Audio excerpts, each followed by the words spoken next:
Okay, welcome back, friends. We're glad you're here. This is Michael Yates. This is the Ridgeview Pod, where we try to cover everything hope, healing, and recovery related. We're always glad that you take time out of your day to give us a listen or a view. Don't forget to subscribe. Click that, ring that bell so that you get notification of the next episode. Man, it is so good to see you again, Andrew Lufkin. Likewise. It's good to be back. I mean, we were just chatting. It's probably been close to at least a full year since you've been here on the pod. Correct. I think it was spring of 21, maybe. That sounds right. Yeah. So give us a little update. You are still with UT. Still with UT, doing the veterinary social work thing. Not much has changed in that role anyways, but new things are always coming up, new anxieties, new stresses. Helping people through the pandemic was kind of crazy at some points, but I'm very settled for the most part, even though my time there has been like one semester is different from the next and that sort of thing. But I feel settled and feel more confident in what I'm doing now, so that's good. Awesome. Very happy for you. One of the things that I miss about you is that you used to be the architect of our NCAA men's bracket in the springtime, March Madness, as they call it. And so we've not had the pleasure of doing that little game, all with gentlemanly bets, of course. Gentlemanly bets, yes. Wagers. Yeah. And I know you're a big Tar Heel fan, so let's just get the painful subject out of the way to begin with. You got there. You all the way to the Final Four, and you and Duke. Mm-hmm. It was first time ever. Like, looking back now, I don't mind that the second half of the title game went the way it did, because we beat Krzyzewski twice in situations we probably shouldn't have.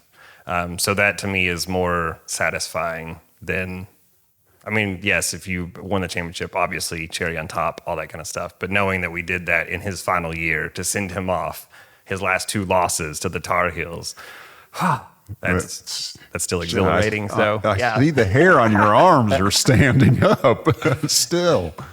So I think if you had told me at the beginning of the season, you'll beat Krzyzewski twice to send him into retirement, but you'll lose the title game, I would have been like, I don't believe you. Yeah. Like, none of that makes sense. Right. So, and Hubert Davis being first-year coach, it was just, a lot of it was unexpected. Yeah. But having four of them coming back next year is settling too. So I went to divinity school. A classmate of mine, Ben Lancaster. Shout out to Ben Lancaster, who's a therapist in the great state of North Carolina. And he was a big Tar Heel fan, and so I know from whence you come with your fandom. So congratulations on getting there. Man, let me just start. I know there's a lot of cool things we want to discuss, but one thing struck me. Now, this is the local paper, Oak Ridger. This was just June 22nd. So what was today? We're recording 2 days ago, Wednesday. The front page, drug overdose deaths surge in Anderson and Knox counties. So I'm just going to read a couple of these stats out to you. Oh, it's going to hurt. It's going to hurt. And we were just talking before we started recording about, what a strange 2 years it's been. Last year, overdose deaths in Knox County increased 29% to 533 after a 41% increase in 2020. Anderson County drug overdose deaths, a total of 85 in 2021, increased 67% after an increase of 81 in 2020. Where's the ceiling on this? We need it to stop. Yes. Here's an interesting thing, and this was frightening to me. Who are the victims? More than 40% of drug overdose deaths were men ages 35 to 44 in both Anderson and Knox. 60% of the victims are male. But check this out, because I fall in this category. Individuals 55 to 64, this is my group, saw the sharpest increase of 138% over 2 years, according to the report. Most common drugs were opiates, synthetic opiates, fentanyl, methamphetamine, and then they get into these other, I guess there's a whole new batch of other synthetic opiates that have a very complicated name. I can't. It's not what your degree's in. It's okay. Yes. Anxiety, antidepressant, and antipsychotic medications were found in 30% of drug deaths in Knox County and 38% in Anderson County. That's crazy. So does that jive with sort of what you see, hear, think anecdotally, or just your pulse on how people are doing out there? I mean, I think, well, first of all, those are shocking numbers. And I think anytime we talk about it, it's shocking, right? But also part of being in East Tennessee is that the opioid thing has been around. And so it almost feels like we're numb to it a little bit. But I think what scares me the most is it seems like once we get wraps on one of them, once we get one of them sort of contained, something else pops up. Like fentanyl wasn't that crazy, it seems, 10 years ago, right? And so I think that's the part, like they're finding loopholes, they're finding different ways to put the drugs out there in ways that are hidden and getting like, this is what I took last week, but this is something new, that kind of thing is very much scary to me. So the numbers are shocking, but it's also like sort of expected almost. Yeah. But I had a conversation with somebody earlier this week about them having surgery and the fact that they were like, I am scared to death to go on opioid. I just don't want to. Yeah. So to hear some people talk in that nature, it's like very aware that, you could get hooked, that kind of thing. I think one of the things about this epidemic, is that what it is? Opioid epidemic? Yeah. Is how much it affects like college athletes. Like that's something that's not talked about, but like you have people that get knee injuries and then they get hooked on them because they're getting pushed to get better and that sort of thing. And I think that's that's something that's going to ruin the rest of their lives in their early 20s. And you're mentioning the like older crowd and that sort of thing, and I wonder how much isolation plays into that over the past 2 years. Because I think that's a huge thing that doesn't get talked about a lot is the fact that in the pandemic we were like, no, everybody stay in your house, work from home, do all this, and we're like, but the social things, right? Yeah. And so how much does that weigh on anybody? People handle it differently, that kind of thing. I think just talking to like family members and that sort of thing, that was a big, like, I miss seeing you guys, blah, blah, all those kind of things. And then you branch that out a little bit further and realize, when's the last time I saw any of my friends? Right. And that just puts you in a place of loneliness and isolation, and we don't do our best thinking in this moment. I mean, we are, hardwired for connection and for social engagement. And we've covered this on previous podcasts, but it seems like there was a missed opportunity when the warning was about social distancing, when really the message should have been physical distancing, but social connection. Figure out still how to. I don't know. Especially with like the technology these days. Like you can FaceTime, you can Zoom, there's so many apps out there that have a video communication component to it. I agree with you. Like looking back at it now, social distancing sounds horrible. Yeah.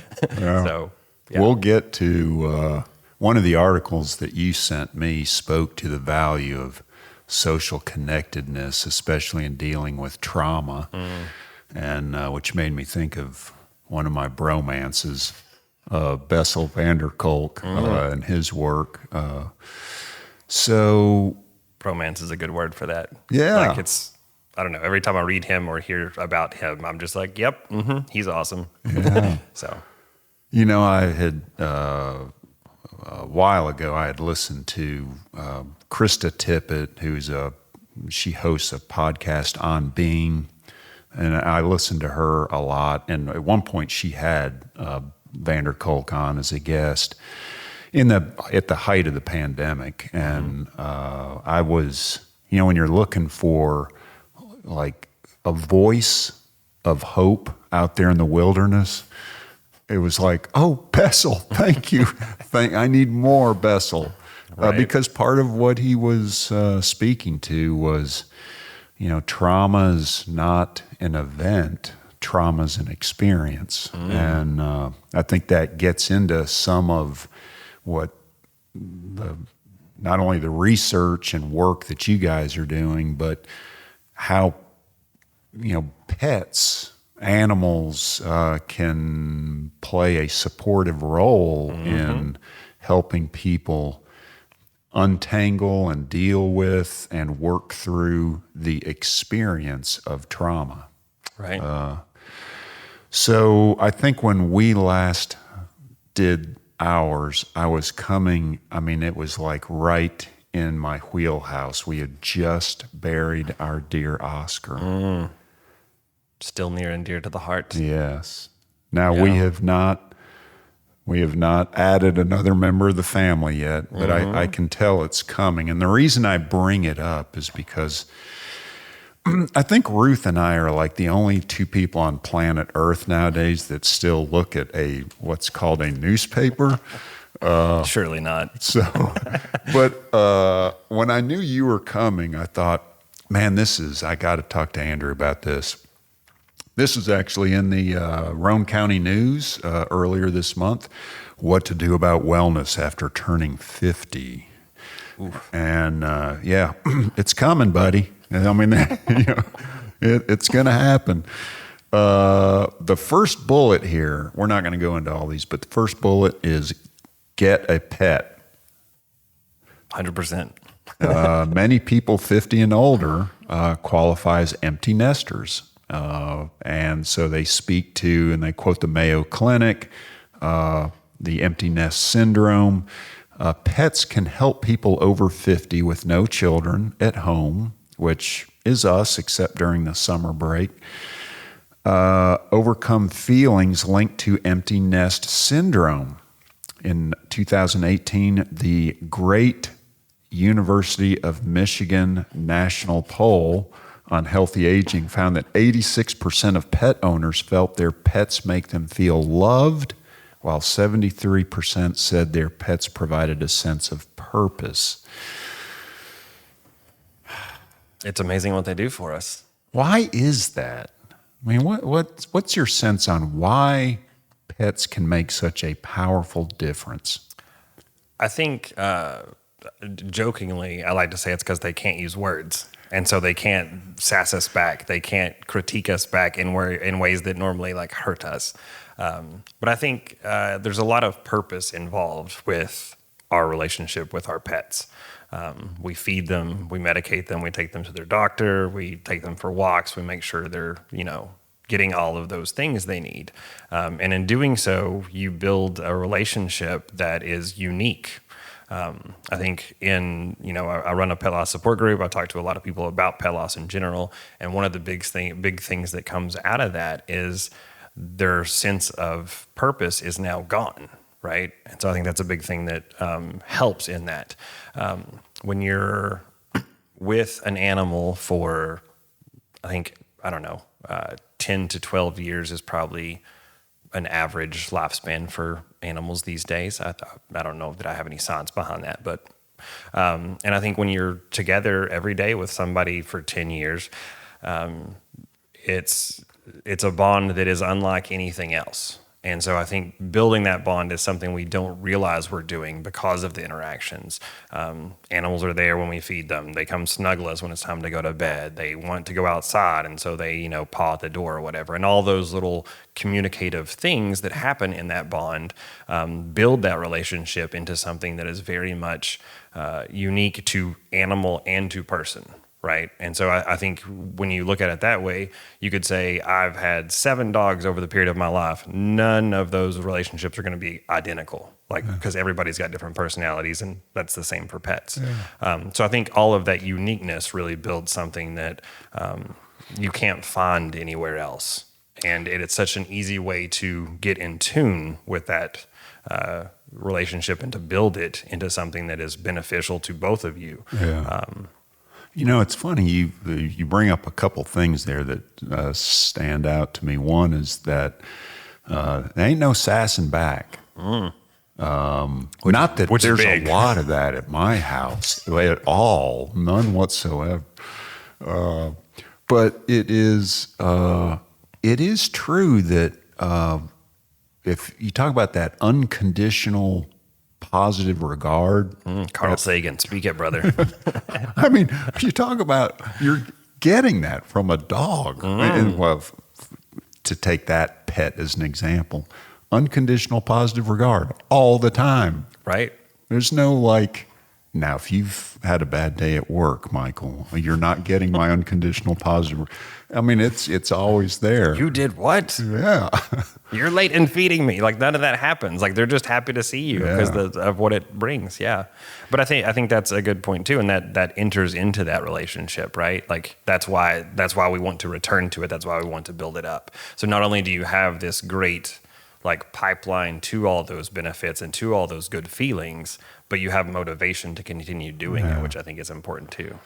The other thing you mentioned was, going outside, or if they need to go for a walk, or scratching the door to go outside. Barry Floyd, who's a peer wellness coach here at Ridgeview, has spoken many times about the importance of activity and for ourselves. And it doesn't mean having to go run a 5K or go bike. Thank you for giving me that permission. But I mean, he talks about even small stuff like walking out to the mailbox. Yeah. And then after walking out to the mailbox, maybe walk to the cul-de-sac.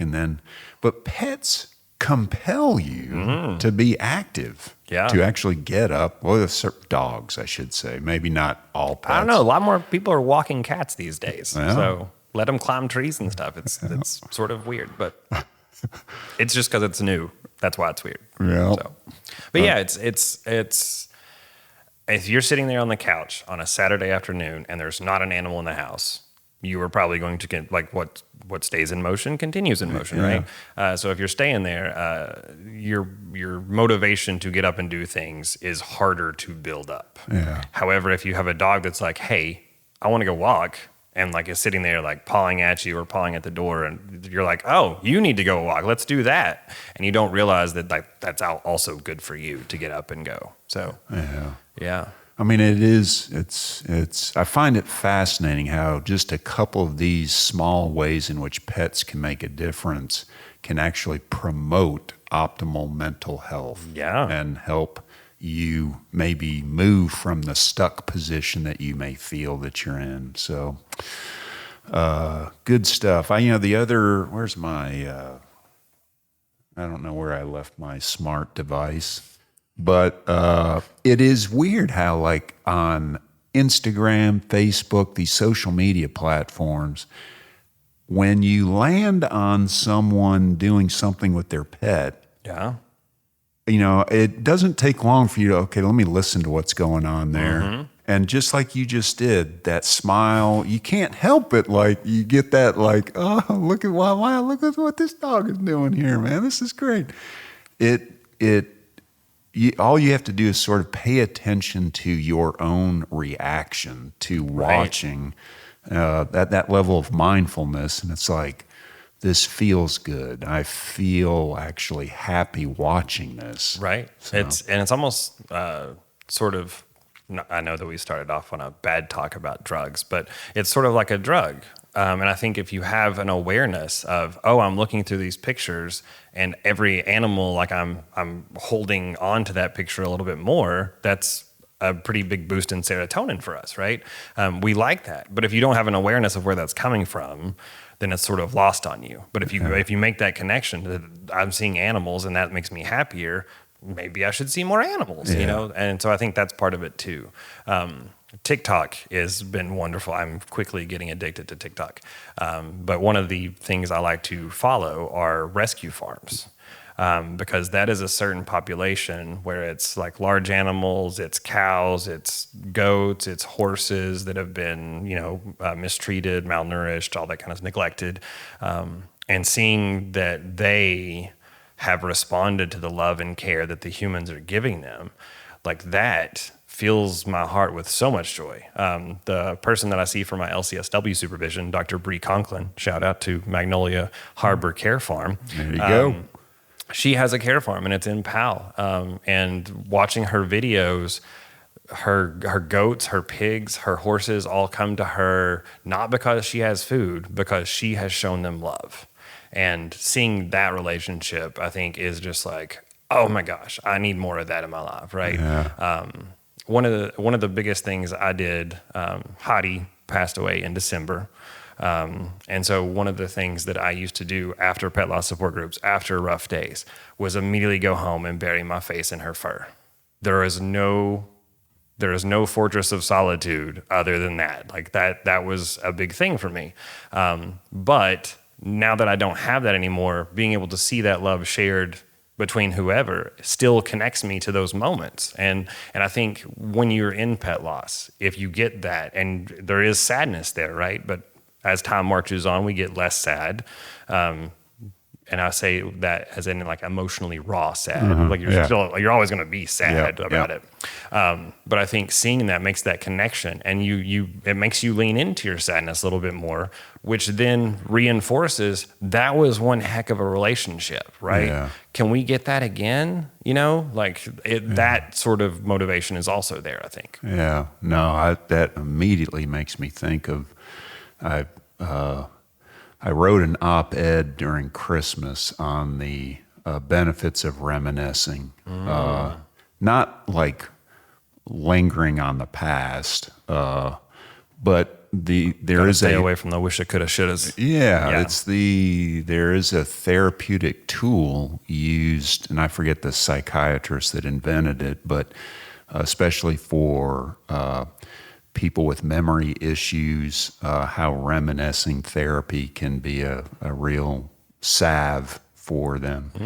And I used a picture of Oscar as an example of the joy it can still bring. And Nice. so, yeah, it's a different reconnection with the relationship that is no longer dripping with sorrow or grief. Right. It's that is now, it has passed. We've transcended the loss. So yeah, it's yeah. So I'm curious. You see and you work with a lot of folks who experience a lot of loss. And I'm wondering, like, just as pets who have been rescued, cared for, shown love, how cool would it be if we actually saw that amongst human beings? Oof. Well, we'd have to get them to stop talking to each other first. But I think that's a great point, because I think so. In the pet world, you still have people who are like, yes, pets are part of our family. We care for them. We love them. We would take them into our homes. We would do anything we can for them. And then you have the people that are still out there that are, pets are property and we own them, and they're not part of our family, but it's something we have, kind of thing. And I think that discrepancy still holds into us being able to make that connection and transferring the same benefits and same relationship to humans. I mean, obviously that's a spectrum, first of all, but it's also, some people are going to be able to find that with other humans, right? Term soulmate comes to mind, kind of thing. And a lot of people say, this is my soul dog, or this is my soul cat. Like, that's there, And so I think when you when you zoom out and look at that in more of a macro way, that's where I like to bring polyvagal theory in, because that's the sense of safety you get with your animal, right? And I think, especially when applying this to that older population, like you're talking about, if you're alone in a house, maybe you don't know that you're that safe. Maybe you worry about somebody breaking in or that kind of thing. And so a pet helps you with that sense of safety, which polyvagal theory is all about. Through chronic stress, such as a 3-year pandemic, the further you get into that, the more your body doesn't recognize a sense of safety. Like you're either in fight or flight mode or freeze mode, which are not great for us. And not being able to say, hey, I can go back to my sense of safety is a huge thing. Yeah. However, if you have that pet, it's like you are my safety. Like I'm just, there it is right there. And so it's an easy connection to make too. I think in trying to get that applied to a human relationship, there's a lot more variability and there's a lot more unknown. And so it's like you very much have to earn that trust that leads to that sense of safety. Yeah, we'll put the link in the comments section so people can watch this. You sent me a video link on polyvagal theory. The 8-minute one is the one I've watched. I'm not sure if there was another one. Yeah. What struck me was how akin it is to a lot of the Building Strong Brains Tennessee stuff that's going on out there, which part of it is about brain science, the healthy brain development, but then it moves into the ACEs study, adverse childhood experiences, and how the exposure to toxic stress they don't use the term polyvagal theory, but as they're talking about it, even doing the same cartoonish method that they were describing it, is exactly the same way in which the Building Strong Brains Tennessee talks about it. Right.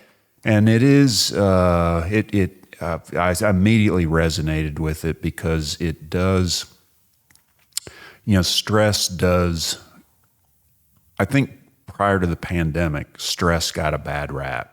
It was always viewed as, stress is it's such a bad thing. But stress in the appropriate dose actually is the catalyst for growth and development, whether it's athletically, academically, vocationally, maritally, parenting-wise. I mean, all those. It's like you just need just the right amount of stress as we all love luxury and ease, and without things to compel us to get up and go. But it's that toxic stress. And chronic stress. Yes. Yeah. So over time, where your cortisol level never comes back to a regulated state, it just remains amplified. Like a pandemic where you're constantly worried not only about, my own health, my neighbor's health, my family's health, my job, income, to vaccinate, not to vaccinate, a whole host of things. Now today we have a global conflict issue going on. Correct. It's like they just keep the pressure like, points. You handled that fine. Let's put this on top too, right? It just like, well, of course, now we're going to be dealing with this issue. Yeah. And so it makes me think of what polyvagal theory compels us to kind of do some self-assessment around is, what do I need to do to help regulate my own cortisol levels so that I can come back to a sort of a homeostasis point. Right. We're supposed to oscillate. Stress, recover. Stress, recover. 100%. Which is like athletics have known that forever, right? Yes. Like, why didn't we apply that to our brains? Yes. Don't know. But I also think, like, speaking of pets, like that is 100% surefire way to bring your cortisol down, right? And so I don't know that a study has been done like this, but it would be great to have like had people take a survey at the beginning of the pandemic and say, hey, do you have a pet? Yes or no? And then ask them a bunch of like stress related questions. You could do like an anxiety, depression sort of based survey, and then have them do that maybe this year, and see what the what that brought up, what data is that. But I bet you anything, the people with pets were more secure and more safe in decision making and just where they felt, and the stress didn't hurt them as much in those kind of aspects. Look, this is just between us. No one else is watching or listening to this, but that'll be our little pet project. Okay. Our doctoral I like that pet thesis. project. Yes. Yeah. Right. So no one else can steal that idea. It happened right here. Well, to, I guess, kind of bring this to a point of closure, I want to come back to the bromance of Bessel. And, so I'm trying to connect a couple dots here. You talked about the importance of how pets are a surefire listener. I mean, they don't talk back traditionally the way they don't communicate in the manner that we do. So they're always an empathetic ear. They're kind of always there at your beck and call. We know that trauma is not just an event. Trauma is an experience, and the body sort of holds the experience. Body meaning mind and body. Now, one of the things that struck me in Bessel's work that I was like, he is so right. And I'm going to butcher, I'm not going to quote him. You're I'm going fine. to paraphrase it, and I'm sure I'm going to butcher it. This is a judgment-free zone. Yeah, thank you. I'm already smiling. I feel better. He says that it's not a therapy, an intervention. It's the number one most important tool in mitigating the impact of trauma is social support. The number one. So over the arc of history of disasters, so whether it's a trauma disaster from natural disaster, Hurricane Katrina, a war, conflict, a pandemic, a health disaster, that the number one intervention to recover and also to mitigate future damage from the experience is social connectedness. I mean, okay. I mean, if that is the number one tool, right? And we're hardwired for connection. Anyways, yeah. Man, I am like troubled that there's so much polarization out there. Oof. And because we're missing opportunities to really help heal the human collective. Maybe we'll unpack that in episode 2 or 3. I guess it would be episode 3.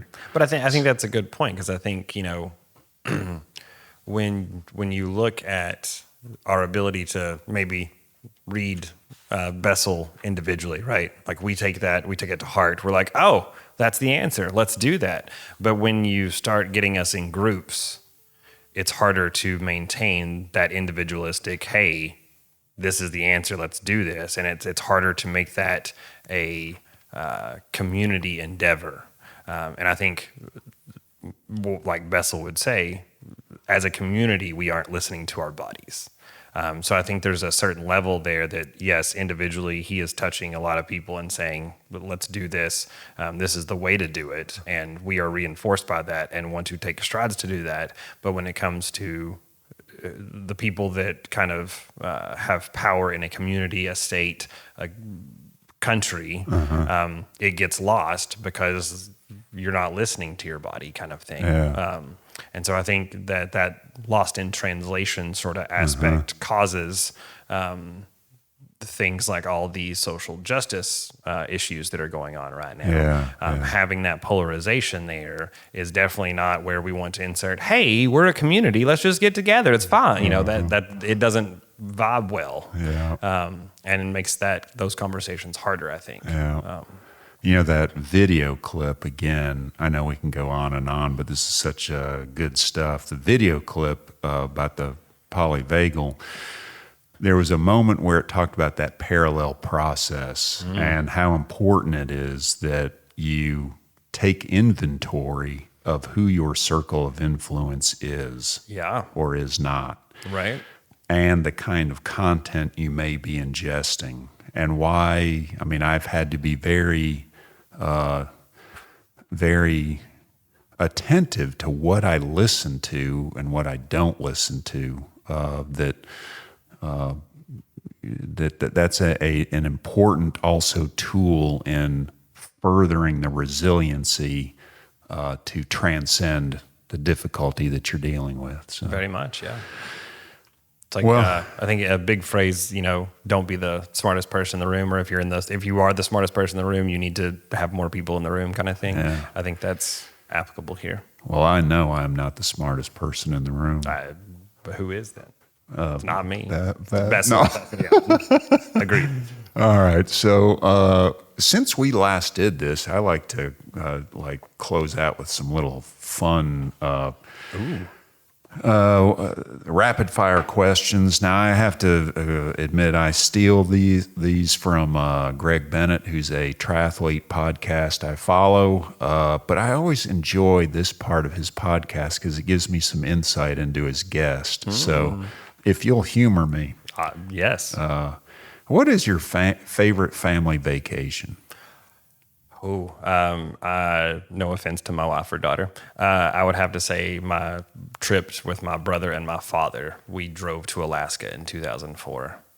Nice. 34 days, 15,000 miles, stopped at all the national parks we could, saw huge amounts of grizzly bears, moose, all of the animals. And just us three being in a car together for that long, I don't think it could ever happen again. Like it was the moons are aligned and that sort of thing. So sounds like Zen and the art of motorcycle maintenance. Very much so.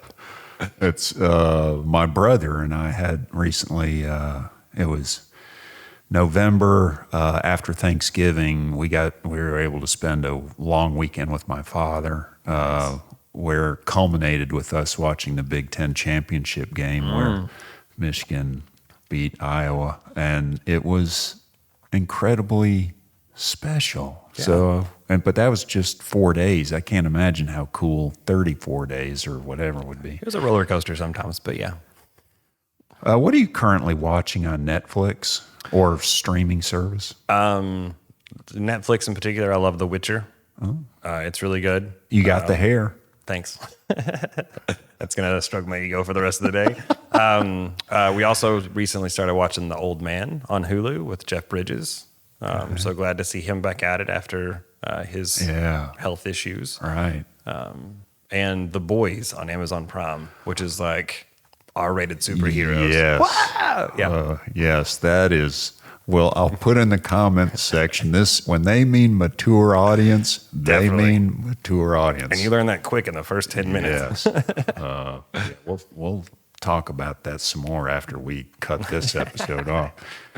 Out of 10, 10 being the best, how cool would you say you are? 7 feels like a good number. And I think that very much resonates with me I always want to be improving.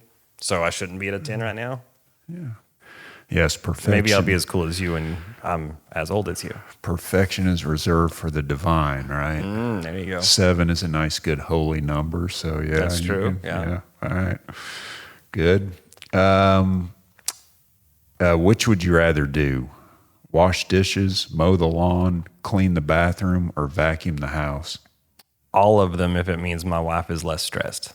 Ooh, boy, you just went you got big brownie points right there. But like mowing the lawn has always been cathartic for me. Yard work has always been cathartic for me, that sort of stuff. So, but yes, less stress for her, 100% I'll do them all. All right.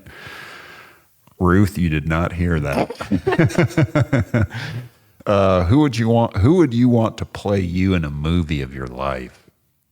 Henry Cavill. Is that his name? The Oh, Witcher yeah, guy? yeah.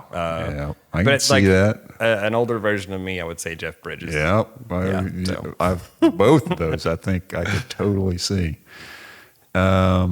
Should pineapple be allowed on pizza? Heck yeah, I love pineapple on pizza. I love pineapple, period. So Would you rather be able to speak to animals, yes. or I don't even have to give you the or speak every language on the planet? Oh, that's not fair. Talk about connectedness and community. Probably still gonna go with animals though. That'd be pretty cool. Yeah. Where is somewhere you haven't been you'd like to go? I've always wanted to swim in the Great Barrier Reef, but I was fortunate enough to spend some time in Germany and Paris, and I think a full Europe tour. I mean, there's so much history there, so much to see. Yeah. Also, I have no desires to try to climb Mount Everest, but seeing it in person, like I've seen Denali, and that on its own was like kind of experience for me. So being able to see like that, or Kilimanjaro, or go to Patagonia. Yeah. I don't think I want to see the Amazon River because there's just too much stuff that could kill me, which you could probably say the same about the Great Barrier Reef too. So I don't know. But all of those are very much like sense of adventure, sense of I did something great sort of thing. And sense of scale. I mean, I am but Very much. a small piece of this Yeah. massive. I recently had a poll at school because I like just put up giant Post-it notes with random questions sometimes, and one of them was like, "What animal would you want to be if you could be an animal?" And for me, like one of those animals that I would want to be is like a blue whale, just so you don't feel small. Like, what is it like to feel that ginormous, right? Yeah. So, Very good. All right, last one. Greatest movie of all time. that's not a fair question. I worked at Blockbuster for many years. Age check there. And so I've argued that there is no greatest movie ever, and I'm very much a fan of top fives. For me, I think Fight Club will always be up there, and that comes from a psychological, is this real? And there's like the Matrix-y vibe kind of there, like what it is what I'm perceiving actuality and that kind of thing. I think part of me wants to go back and go historically and say Citizen Kane, because it was just crazy for its time and what it was doing, and like the underlying themes of it were very Hollywood-esque. Movies like Star Wars changed the game in a lot of aspects. I really think Marvel has overpopulated the scene right now, and so it's hard to see those other movies that you want to pull out, kind of thing. I don't know. I'm drawing a blank on a lot of movies right now. Gladiator stands out a lot to me as well. That was I saw that with my dad and my grandfather, and that was like the last movie I ever saw with my grandfather. So it holds some value there, and just. I don't know. When you saw that in the movie, like there was no time you weren't cheering for Russell Crowe. Yeah. Top Gun. I haven't seen the second Top Gun, but Top Gun's up there just because it was like, what? This is, the adrenaline ride. Yeah. And you don't get that in a lot of movies. Well, ask Ruth what her thoughts were of the sequel. Yeah, she actually enjoyed it. She actually was willing to go with me to see that. Excellent. Which is right, not common. Yeah, that genre definitely. But I think right now I have already started my daughter on Star Wars. She knows who R2-D2 is. She knows who Obi-Wan Kenobi is. She knows who Darth Vader is and that he's scary. Mm-hmm. So I think right now I'm going to go Star Wars just because it's a connection with her. I think you could pull off an Obi-Wan Kenobi. Thanks. Yeah. I think Qui-Gon Jinn from like the first three movies is more my hairstyle. Yeah, definitely. But you have a wisdom about And yourself. obiness. Yes, I mean I'm feeling it right now. The force is strong with you, my Padawan. Speaking of Obi-Wan, I like Ewan McGregor was on the Graham Norton show talking about like him being Obi-Wan Kenobi and that sort of stuff. And he said that he was in a car with his daughter and they were stopped at a stop sign. And like guy over here was like revving his engine, just like took off. And so Ewan McGregor chases him down. His daughter like, no, stop. What are you doing? Do not go harass this guy. And so like they get to the next stop sign and Ewan McGregor like window down, just expletive. What are you doing? And he says, I could see it in the guy's eyes. He's like, that's Obi-Wan Kenobi. I just like, that's hilarious. Yep. Well, laughter is always a good place to bring things to a close. Agreed. Man, it's we covered a lot of great ground, and I really appreciate the conversation. I always enjoy it when you come in. So Likewise, thank you for doing so. Always a pleasure. Let's do it again. Definitely. And thank you for tuning in. We'll put the links to some of the information that we referenced in the notes section below, so you can link to that if you like. And thanks for spending time with us. We hope you'll come back, ring the bell so that you get notification of our next episode, and take good care of yourself. Bye-bye.